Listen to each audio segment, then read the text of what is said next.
કાયમ ખુશ રહેવું, હંમેશા આનંદમાં રહો, ચાહે ગમે તે પરિસ્થિતિ આવે. આપણે અંદરથી આનંદ જોવો ન જોઈએ. બસ કોઈ પણ હિસાબે ખુશ રહો. દીકરાની વહુ ઘરે આપણે તમે જ્યારે ઘરે જાઓ ને પૂછે ને, મમ્મી શેનું શાક બનાવું? હા, તારે જે બનાવવું હોય તે. એમ, મમ્મી આજે હું મારા પિયરમાં જાઉં છું. હા હા હા, તારે જવું જ જોઈએ. અને ખાલી પછી વહુઓ બેઠી છે એને પણ કહીશ. મમ્મી એમ કહે, બેટા આજે વરસાદ થયો છે, સરસ મજાના ભજીયા બને તો સારું. હા હા મમ્મીજી, હમણાં બનાવી દઉં.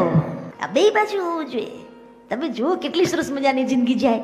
અને બાકી તો મને તો ઘણા એવું કે, દાદા દીદી તમે અહીંયા કથા કરો છો ને ત્યાં સુધી જ આ બધી ભાગવત, બાકી તો ઘરે ગયા પછી તો અથ શ્રી મહાભારત કથા.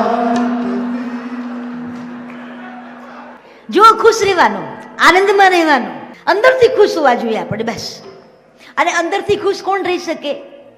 જે અંદરથી જેને સંતોષ થઈ ગયો હોય ને એને બહાર ચહેરા ઉપર આમ ખુશી તમને જોવા મળે. બાકી તો અમુક તો 1-1 કિલો એરડિયું પી ગયા હોય ને એમ બેઠા હોય. તેને થયું શું?